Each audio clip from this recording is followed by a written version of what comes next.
ગુલાબબેન કિચનમાં આપનું હાર્દિક સ્વાગત છે। જો તમે અમારી ચેનલમાં નવા છો તો લાઈક, શેર અને સબસ્ક્રાઇબ કરવાનું ભૂલશો નહીં।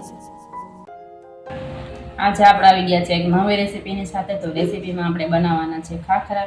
તો ખાખરા માટે આપણે લઈ લીધો છે 1 કટોરી ઘઉંનો લોટ।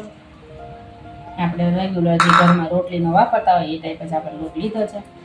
તો હવે આપણે એમાં નાખી દઈશું 2 ચમચી પહેલાં ઘી એડ કરશું અને એને સારી રીતે એવો મોણ દઈશું, જેવો બજારમાં મળે એ ટાઈપ જ આપણે બનાવવાના છે। તો આપણે 1 ચમચી એમાં નાખી દીધું છે ઘી અને એને સારી રીતે પહેલાં એવો મિક્સ કરી લેશી, કેમ કે એકદમ ફરસા થાય એવા બનાવવાના છે આપણે, અને બજારમાં મળે એના કરતાં પણ ટેસ્ટી। આ રીતે આપણે એને મોણ દઈ દઈશું। સરસ આમ દાણા દાણામાં સબ સરસ ઘી વાળો થઈ જાય।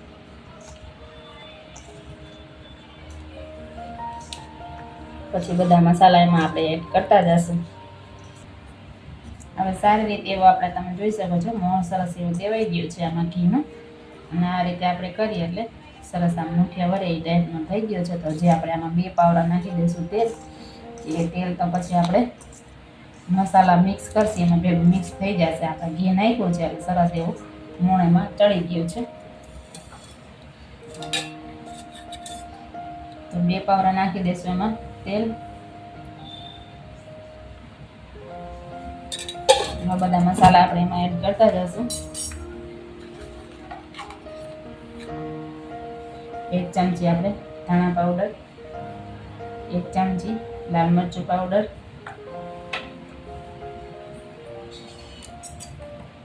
1 ચમચી નાખી દઈશું ચીલી ફ્લેક્સ। સ્વાદ અનુસાર આપણે એમાં મીઠું એડ કરશું।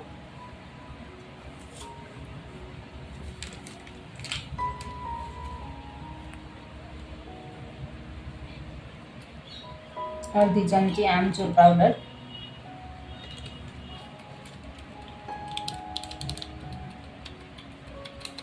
અને અડધી ચમચી આપણે નાખશું ચાટ મસાલા।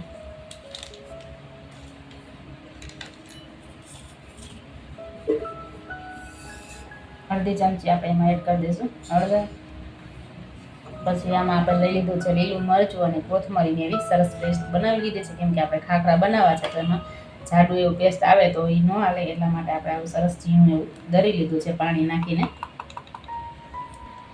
બધા મસાલાથી સ્વાદિષ્ટ એવા આપણે કુરકુરા ખાખરાનો લોટ બાંધીને સરસ તૈયાર કરી લેશું। તો આપણે બધો મસાલો આ રીતે મિક્સ કરી દેશું, અને જો આપણે કોથમરી મેથી હોય તો તમે પણ મેથી પણ આમાં એડ કરી શકો છો। આપણે સૂકી મેથી છે તો આપણે એ પણ આપણે આમાં એડ કરશું। એમાં પાણીની જરૂર પડે તો જ આપણે પાણી એડ કરવાનું છે। હવે આપણો મસાલો સરસ એવો મિક્સ થઈ ગયો છે, તો હજી આપણે આમાં નાખી દઈશું આ સૂકી મેથી છે એ પણ આપણે આમાં એડ કરી દઈશું। આપણે મેથીને પણ સરસ મિક્સ કરી લીધી છે, તો હવે આપણે પાણી જેમ જોશે એ રીતે આપણે આમાં નાખતા જઈશું અને લોટ એવો સરસ બાંધતા જઈશું।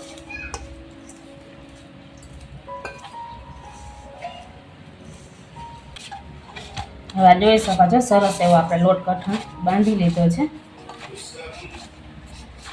હજી આપણે આને 2 થી 3 મિનિટ આમને ગૂંદી લેશું। હવે સરસ લોટ આપણો બંધાઈને તૈયાર થઈ ગયો છે, તો હવે આપણે આને ઢાંકી અને 10 મિનિટ માટે રેસ્ટ આપી દેશું। તમે જોઈ શકો છો કેવો સરસ એવો આપણે કઠણ નહીં અને ઢીલો નહીં એ રીતે આપણે બાંધ્યો છે। તો આપણે આને ઢાંકી અને 10 મિનિટ રેસ્ટ આપી દઈશું। હવે 10 મિનિટ થઈ ગઈ છે, તો આપણે જોઈ શકીએ છીએ સરસ એવો લોટ આપણો બનીને તૈયાર થઈ ગયો છે। તો હવે આપણે પાટલોના વણું લઈ અને સરસ એવા આછા આછા વણી લેશું। વણતા જશે નારવાર પકવતા પણ જશે। હવે આપણે આને સાઈડમાં કરી નાખીને વણનો પાટલો આપણે લઈ લેશું। આ રીતે આપણે નાના નાના લોટના એવા લોયા બનાવી લેશું।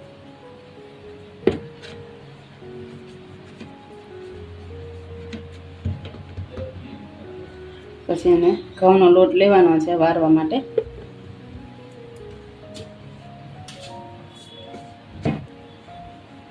આ રીતે આપણે એને વણી લેશું। જો લોટની વચ્ચે જરૂર પડે તો તમે લોટ પણ વચ્ચે લઈ શકો છો।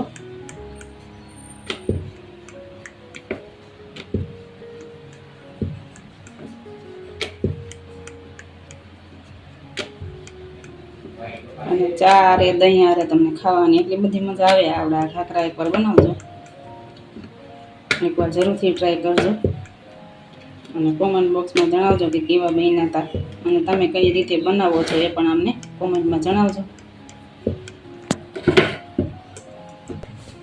હવે આપણે તવી પણ સરસ એવી ગરમ થઈ ગઈ છે, તો આપણે એને એમાં નાખી દેશી અને આ રીતે કાપડના મદદથી આપણે એને પકવશું, જેથી કેમ કે ઓલું ઉપર છે એ કોરલા ઉપડે નહીં એટલે એ સરસ કડકડવું થાય. પાછો તરત જ આપણે એને પલટાવી લેશી. ગેસની ફ્લેમ ધીરી હતી તો હવે આપણે એને ફૂલ કરી નાખીએ. આ રીતે જ આપણે બધા વણી અને પકવવાના છે. આ તો પહેલાં તમને એક બતાવી દઈ.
સરસ એવો પાકીને તૈયાર થઈ ગયો છે.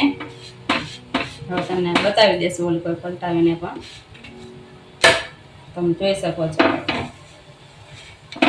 જો અમારો વિડીયો તમને ગમે તો લાઈક, શેર અને સબસ્ક્રાઈબ કરવાનું ભૂલશો નહીં, જેથી કરી જે પણ નવા વિડીયો બનાવી તે તમારા સુધી પહોંચતા રહે. હવે જોઈ શકો છો સરસ એવો પાકીને આપણે ખાખરો તૈયાર થઈ ગયો છે બે સાઈડથી. તો હવે આપણે આને ઉતારી લેશી. અને આજની રેસીપી તમને કેવી લાગી કોમેન્ટ બોક્સમાં જરૂરથી જણાવજો. તો જો મિત્રો આપણા ખાખરા બધા થઈ ગયા છે તૈયાર, બધા થઈ ગયા છે કમ્પ્લીટ. અને એક પણ તમને ભાંગીને પણ સરસ એવો બતાવશે કે કેવા સરસ કડક થયા છે. હજી આ સેજ ગરમ છે એટલા માટે આપણે હાથમાં નહીં લઈ શકીએ. હવે જોઈ શકો છો આપણે તમને તોડીને પણ બતાવશે. સેજ ઠંડા થઈ ગયા છે, કેવા સરસ એવા કડકડિયા થઈ ગયા છે. ચા હારે દહીં હારે સરસ એવા મજા આવે છે ખાવાની. એકવાર જરૂરથી બનાવીને ટ્રાય કરજો અને કોમેન્ટમાં લખજો કેવા આજની રેસીપી તમને કેવી લાગી છે.